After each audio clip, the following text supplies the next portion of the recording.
My husband left me for my best friend. 5 years later, he showed up homeless. Before we begin the story, make sure to subscribe to our channel and never miss more incredible stories every day. I used to think betrayal would come with warning signs, shouted arguments, slammed doors, long, cold silences that you could wrap around yourself like a shroud. I was wrong. For me, it all happened in a single night. So quietly cruel, it almost didn't feel real. My husband Mark and my best friend Lena. They were the two people I trusted most in this world. Mark, with his easy laugh and late-night confessions, and Lena, who'd held my hair back when I was sick and cried with me after my mom died. They were the constants. I was the fool. It was late, a Thursday, the kind of evening where you hope nothing happens. I was folding laundry when I heard Mark's phone buzz. He'd left it in the kitchen, careless, almost as if he wanted me to see. A text preview flashed on the screen. Miss you already. Can't wait for tonight. L. My heart dropped so hard I thought I might be sick. I stood there, staring at the phone, hoping, praying. It meant anything but what I knew it meant. I opened the thread. The messages were explicit, raw, and I saw my own name pop up. My best friend telling my husband all the things she could never say to me. Mark calling her his real soulmate. It's funny, the way your brain tries to save you. For a split second, I thought I could just unsee it. But the world doesn't work that way. When Mark came home, I confronted him, voice shaking, hands cold. He didn't even deny it. He just said, I'm sorry, but I love her. I haven't loved you for a long time. Lena didn't answer my calls. By the next day, both their phones were off. Two ghosts, gone in the night, leaving me to drown in the mess. I didn't sleep for days. And now, 5 years later, he's standing on my porch, gaunt and unshaven, in a threadbare jacket, eyes hollow with something I can't quite name. Please, Mark whispers. I have nowhere else to go. I open the door, but not my heart. The storm is back. I wish I could say I slammed the door in his face. I wish I could say I was strong enough to let him shiver on my porch and walk away like he did to me. But the truth is, when I saw Mark, my ex-husband, the man who tore out the foundation of my world, I froze. We stood in the hall, the echo of rain tapping against the window, time stretching between us. He looked older, defeated, nothing like the man who left me for Lena. His clothes hung off him, and I caught the bitter scent of stale sweat and desperation. What happened to you? I asked, voice sharper than I intended. I tried not to notice the way his hands shook or how he wouldn't meet my eyes. He glanced around, as if searching for the life he'd abandoned. Can I just sit? Please, just for a minute. I wanted to say no. I wanted to protect myself, but I couldn't turn away the brokenness in him, at least not yet. I gestured to the worn armchair he once called his own. He collapsed into it, burying his face in his hands. Where's Lena? I forced myself to ask. The name still tasted like poison. Mark winced. Gone. She left me a year ago. Took everything. Money, the car, even my dog. I've been living in shelters. A wild, ugly satisfaction twisted inside me, but it was drowned by something sadder. The two people who destroyed me had now destroyed each other. Was this karma, or just life's cruel joke? I wanted to scream at him, to demand answers. But I sat on the edge of the sofa, gripping the cushion, as the silence grew heavy. He finally looked at me, eyes rimmed red. I know I don't deserve your help. I don't have anyone else. The words slammed into me. After everything, he came back to me, his last resort. My phone buzzed. I glanced at the screen. It was Lena, her name lighting up my phone for the first time in 5 years. Should I answer? Or let the ghosts keep their secrets? My hand hovered over Lena's name on my phone. It was like some twisted cosmic joke. Mark on my couch, Lena lighting up my screen. I let it ring until it went to voicemail, my heart racing, memories crashing in like a wave I'd never truly escaped. Mark watched me, hollow-eyed, as if he could read my thoughts. Are you going to answer her? He whispered, voice cracking. I shook my head. Not tonight. Not ever, if I can help it. The silence between us was thick, suffocating. I should have told him to leave, to find another couch, another ex-wife, but something about his frailty pinned me to the spot. It felt like unfinished business, a wound that needed cleaning, even if it bled all over again. I busied myself in the kitchen, making tea like it was any other night, like I wasn't reliving the worst betrayal of my life. Mark stared at his hands, and I caught the faint tremor. For a moment, he looked so small, I almost pitied him. He finally broke the silence. I think about that night. Every day. About what I did to you. To us. The word stung, but I steeled myself. Why now? Why come back? He didn't answer right away. He just stared at the steam rising from his cup. Because you're the only person I ever really loved. I know that now. I was a coward. The admission should have meant something. Instead, it scraped against old scars. You say that now, when you have nothing left. His jaw tightened, but he didn't fight back. You're right. I have to live with it. I sat across from him, pulse pounding, realizing for the first time that this wasn't about closure. It was about survival. For both of us. The kettle whistled sharply. Before I could move, Mark's phone buzzed on the table. An unknown number. He flinched, staring at it in terror. Who's that? I asked, dread rising. He swallowed hard. I think it's someone from Lena's past. Someone dangerous. Mark's face drained of color as the phone buzzed again. I stared at him, trying to read the truth in his eyes. Who would be calling you? Who is it, Mark? He shook his head, hands trembling so badly I thought he might drop the phone. I don't know. Since Lena left, I've been getting these calls. Threats. People looking for her. For money. His words sent a chill through me. What did she get you into? He laughed bitterly, the sound hollow. I thought leaving you for her was my worst mistake. Turns out, trusting her at all was. A beat of silence. I thought of all the nights Lena had slept over, all the secrets she'd whispered to me. Had any of it been real? Or had she been playing both of us the whole time?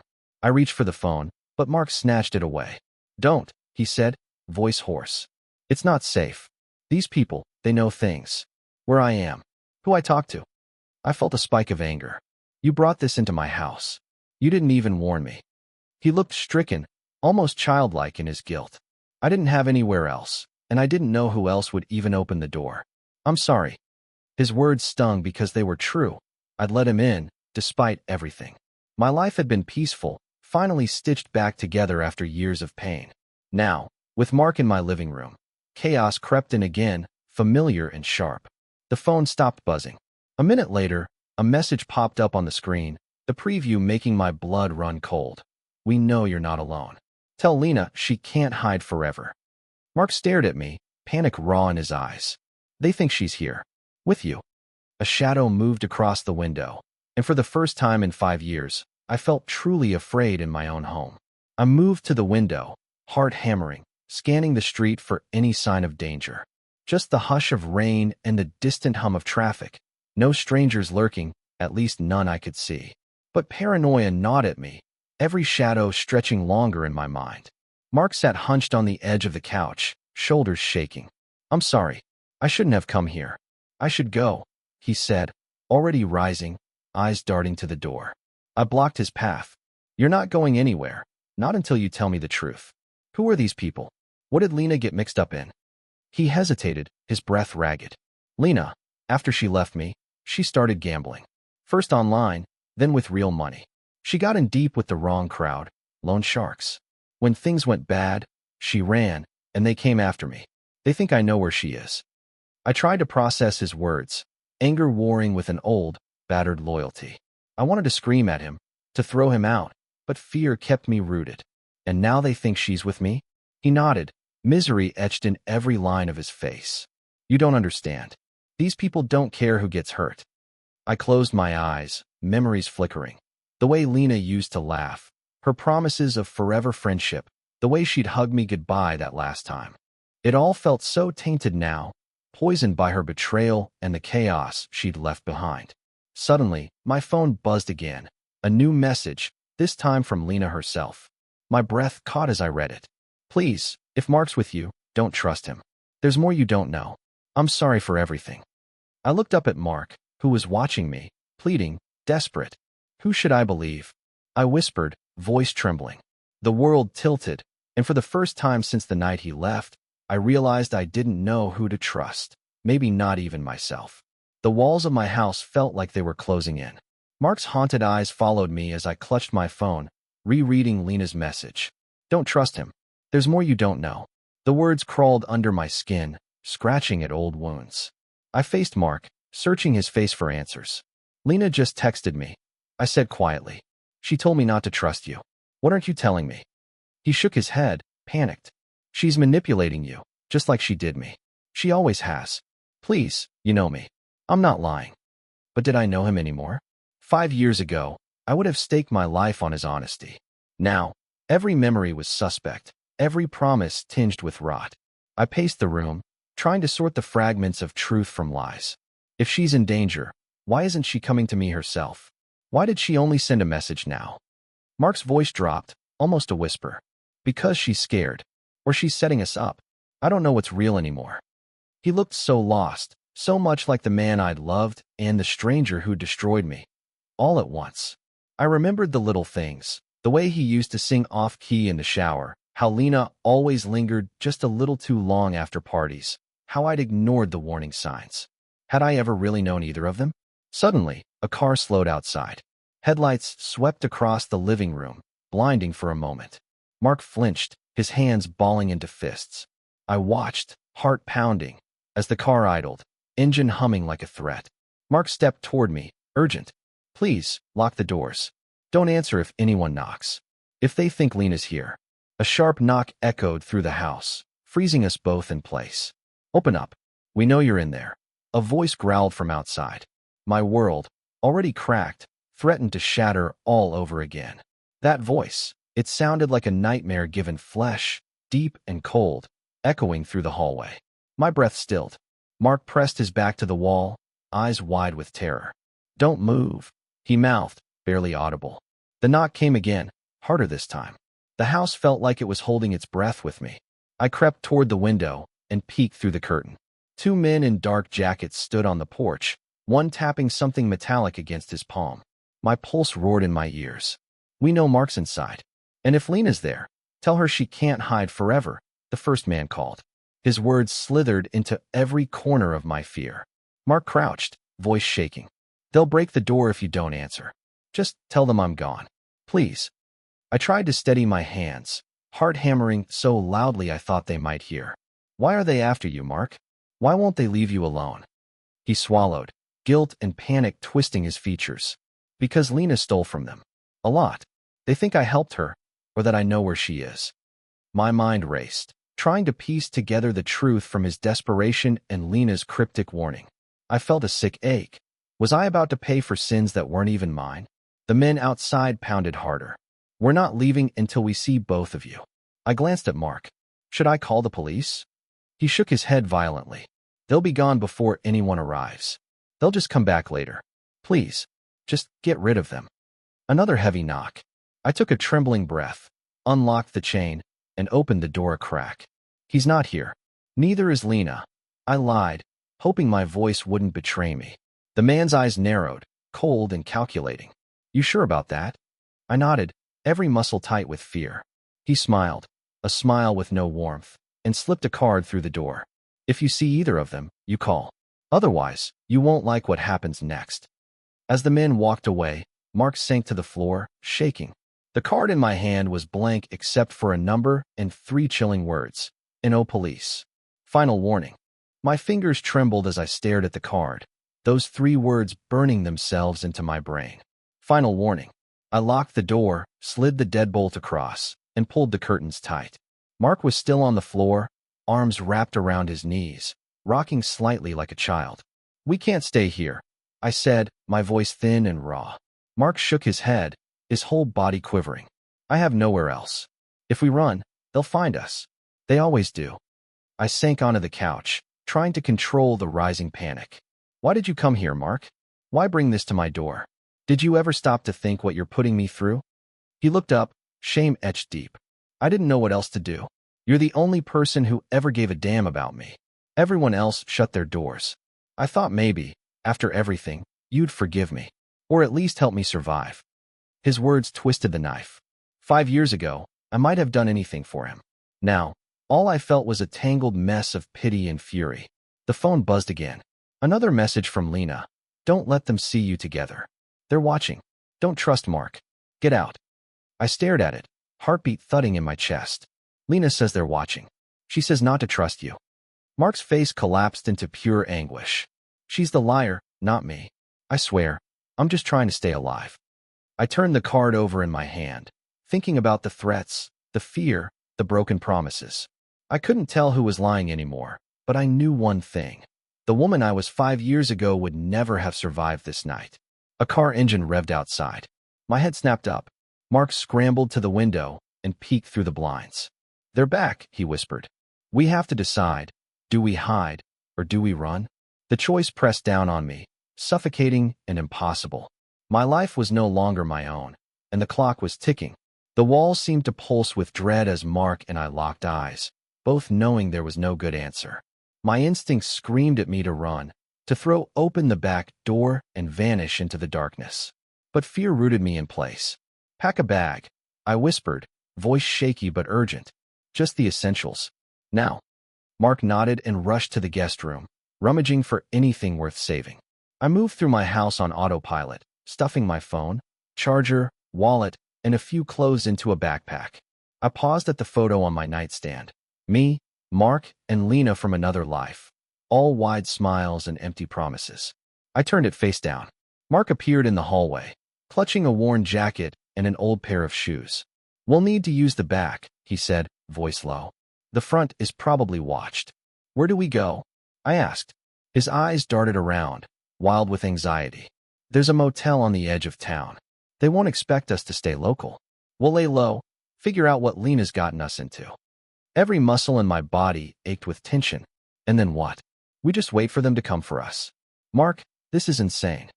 He hesitated, desperation flickering in his eyes. "If we can reach Lena first, if we can convince her to turn herself in, or at least clear our names, we might have a chance." Thunder rumbled overhead as we slipped out the back door, hearts pounding, breath steaming in the night air. I locked the door behind me, unsure if I'd ever set foot inside my own home again. We crept through shadows, nerves on fire, every sound amplified. A car engine revved in the distance, and we ducked into an alley, my hand clamped around Mark's arm. "Don't let go," I hissed. He squeezed my hand, the first familiar gesture since he'd come back into my life. We made it to the end of the block, just as headlights swung around the corner, bathing us in white, blinding light.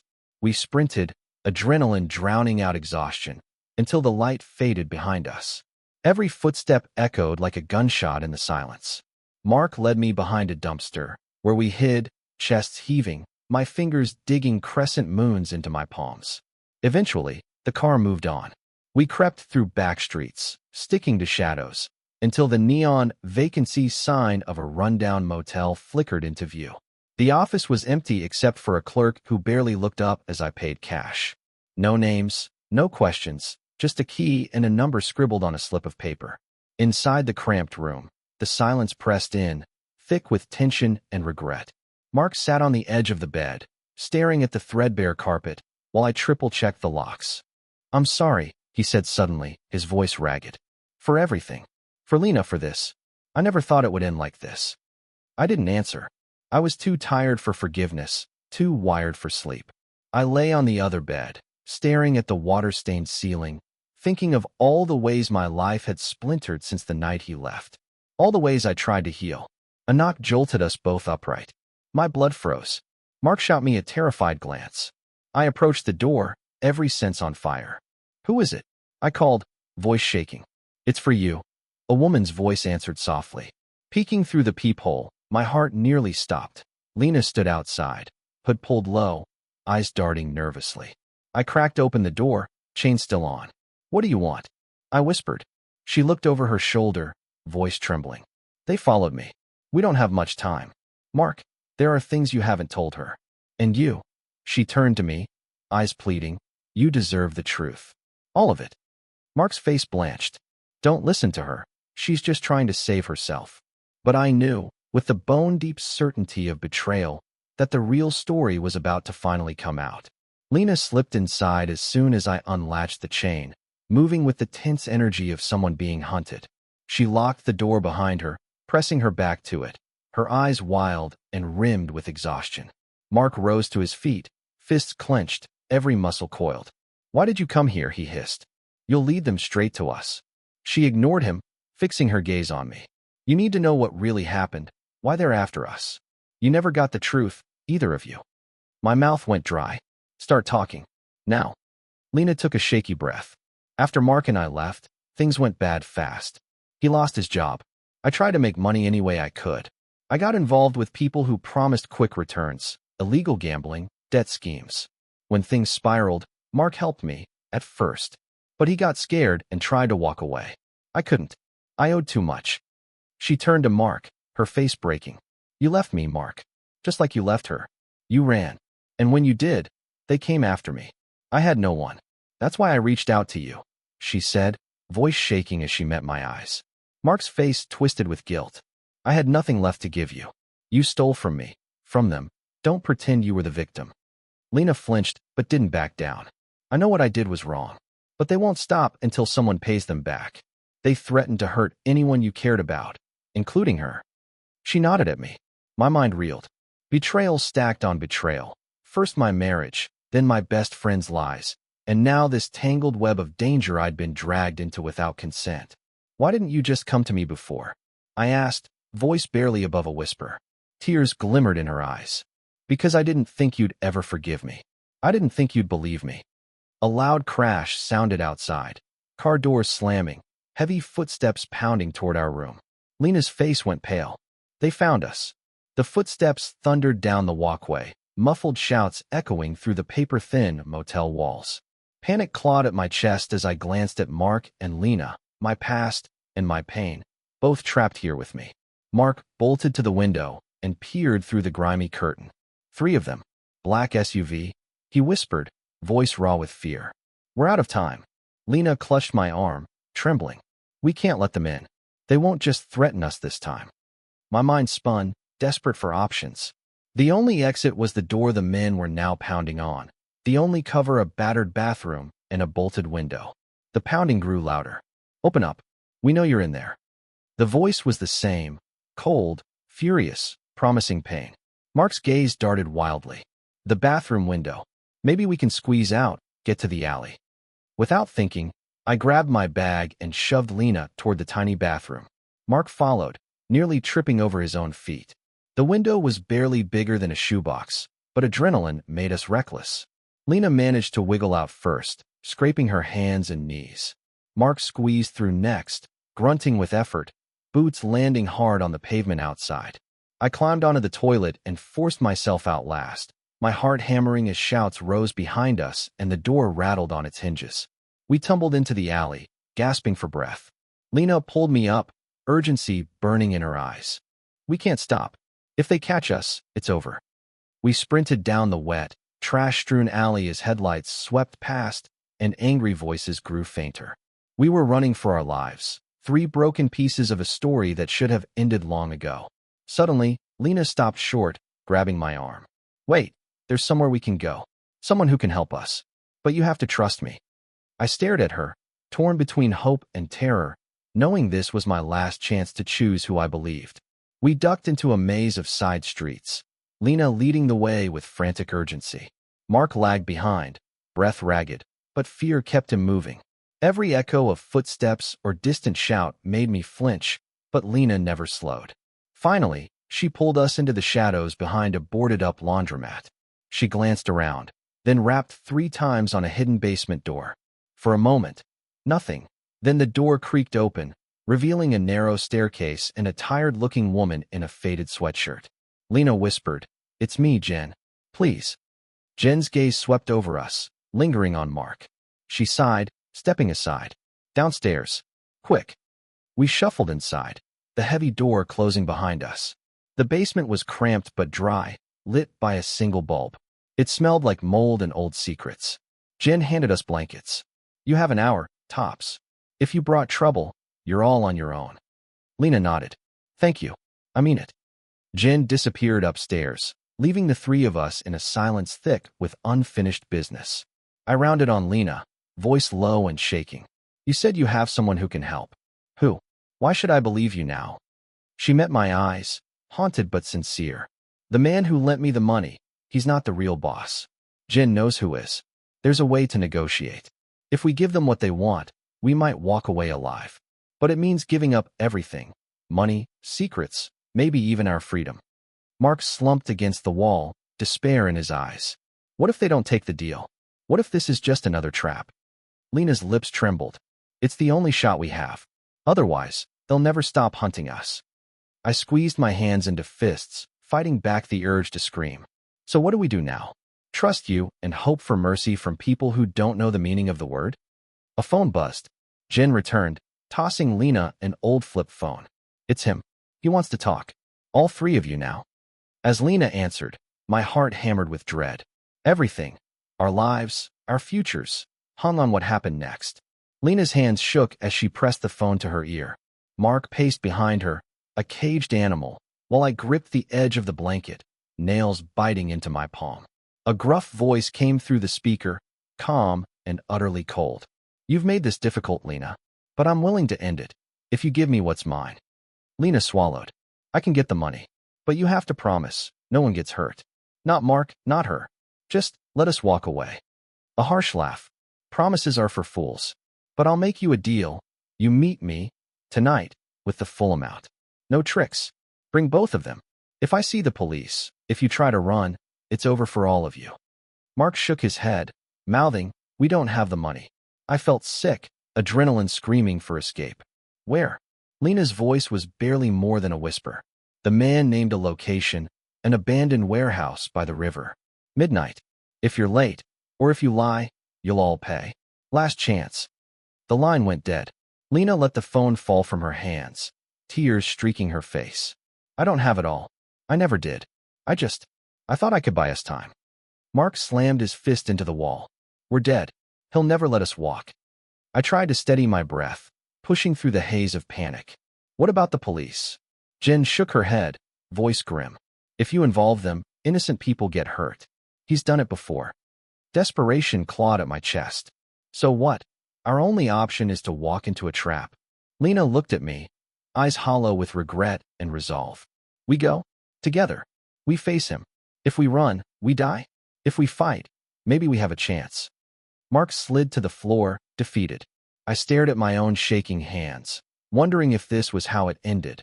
Betrayed, hunted, forced to bargain with a monster. Outside, midnight crept closer. Every second felt like a countdown to oblivion. The hour crawled by in agonizing silence. We pooled what little cash we had, nowhere near the amount demanded. Mark looked like a ghost. Lena stared at the wall, and I felt strangely hollow, as if grief had burned away everything but my will to survive. When midnight came, we slipped out the back, moving like shadows along the river. The city was eerily quiet, every footstep an accusation. My heart beat so loudly I was sure it would give us away. The warehouse loomed ahead, broken windows, rusted doors, and a single car idling outside. The man from the phone leaned against the hood, his silhouette sharp in the moonlight. Two more figures waited behind him, faces hidden. Stay together, I whispered, and we stepped into the pool of light. He smiled, all teeth, no warmth. Right on time. The money? Lena handed over the bag, voice shaking. It's not all of it, but it's everything I have. Let us go? Please. He opened the bag, counted quickly, then tossed it aside. You think I'd let you off that easy? Suddenly, one of his men grabbed Mark, wrenching his arm behind his back. I lunged forward, but the other man blocked me, gun drawn. No more running, the boss said. You all pay, one way or another. In that moment, outnumbered, terrified, I did the only thing I could. I screamed for help. The noise echoed, sharp and desperate. To my shock, blue and red lights flashed from the bridge above. Jen's voice boomed through a bullhorn. Drop your weapons. You're surrounded. The men froze. In the chaos that followed, Lena pulled me down behind a crate. Mark broke free, scrambling to safety as the boss and his men tried to flee, but officers swarmed in from every direction. When it was over, sirens fading, handcuffs clinking, I stood shaking in the cold dawn light, Lena weeping beside me, Mark slumped in silent relief. The danger had ended, but so had the last illusions I'd clung to. I turned to Lena and Mark, voice steady for the first time. This chapter of my life is over. For good. As the sun rose, I walked away, wounded but free. Maybe even ready to start again.